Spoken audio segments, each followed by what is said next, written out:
Well, my name is Angus Lewis. I was born in England, but came to South Africa when I was about 5. I went to Michael House and the University of Stellenbosch. I grew up with every privilege that a young man with wealth and privilege could have. I grew up in a very spoiled upbringing, as you can imagine. I worked in the executive search industry for 20 years in both London and South Africa. I recruited C-level executives for major organizations across South Africa. So CEOs, CFOs of JSE listed businesses, LSE listed businesses, typically investment bankers, chief executive officers, chief financial officers. So any level senior leadership position that you would expect in Africa and globally, I recruited at one stage.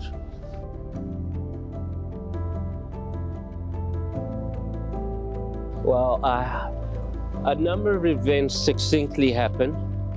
I suppose if I go back, it was something earlier in my childhood. It didn't help much that growing up, my mum was an alcoholic.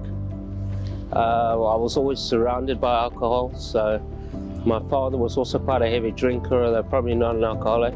But I was always heavily led with alcohol, which didn't help matters. But then a series of events happened in very short succession, very recently. So my father passed away in October.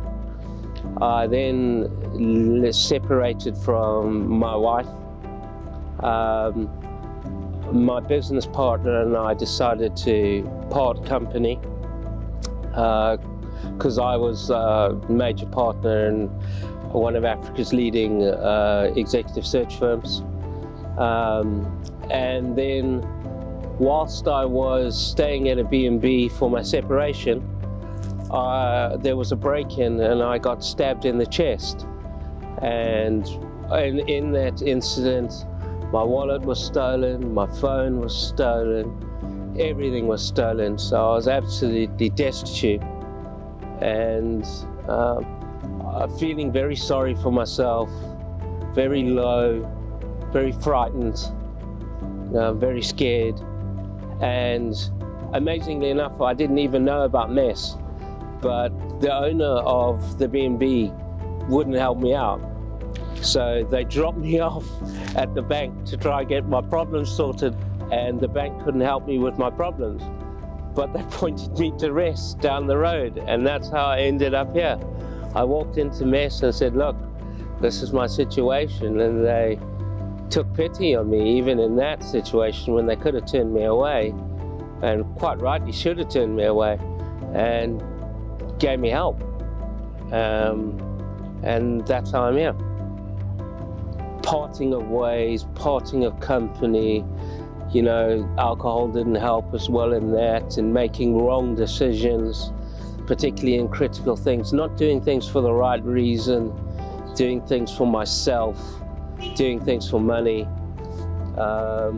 You know, I hadn't found the Lord at that stage in my life, which was a very critical juncture in my journey, because that now plays a major role in all my decisions.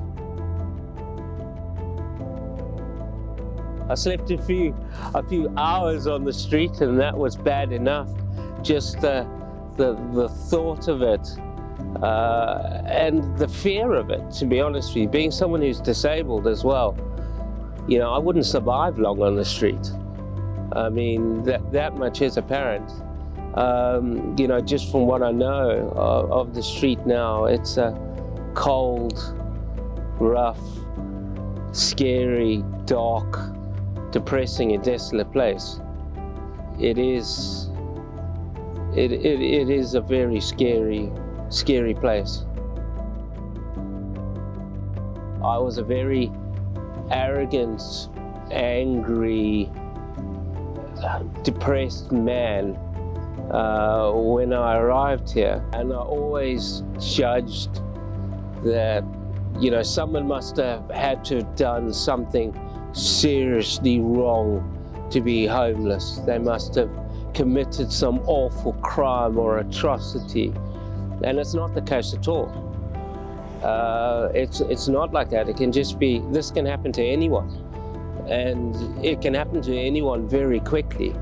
It can just be a series of life events at the wrong time, at the wrong stage, and the dominoes fall very quickly.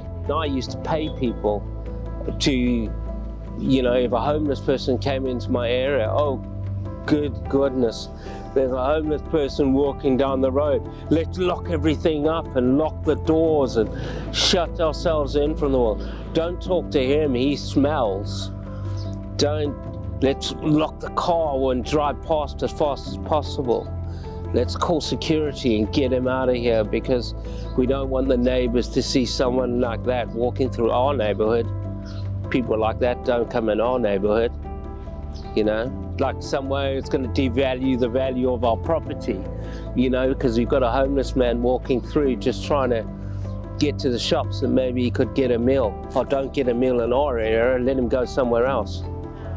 You know, like he's, you know, we're so much better and above him that somehow if he touched us, some of his unluckiness might rub off on us, which is completely the wrong attitude to have, because you could be in his shoes tomorrow. It's when I found my faith, things changed. Because I used to just rely on me and think it was all me. But everything I go to God with now, absolutely everything. He's fundamental to every decision I make. And I always ask for the same thing every single day. And I pray He gives me that. And I put a lot of prayer now. I ask for wisdom and understanding first and foremost. And then that He may give me the grace and courage to serve out His will.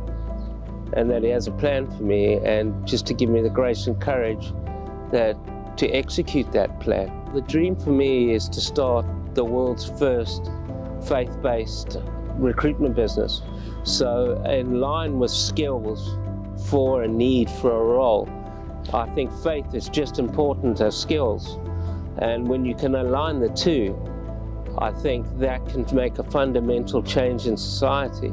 Because I'd like to see more men of faith in more senior positions in business and boards, and that will reflect in the change in society. That'll make a real impact.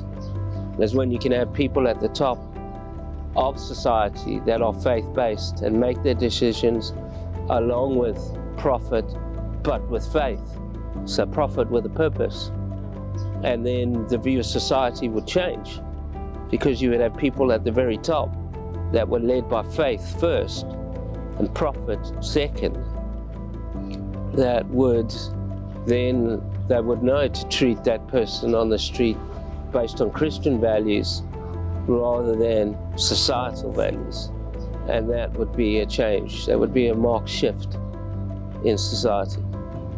And it strikes me, you know, every day about how God works, is that He has He can work in so many ways. He can either have the whap bang moment, or He can do things subtly.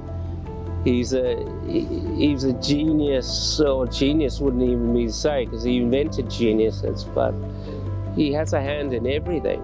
Even for someone like me now to even almost change my thought process, which is fundamentally ingrained, but He has changed my thought process.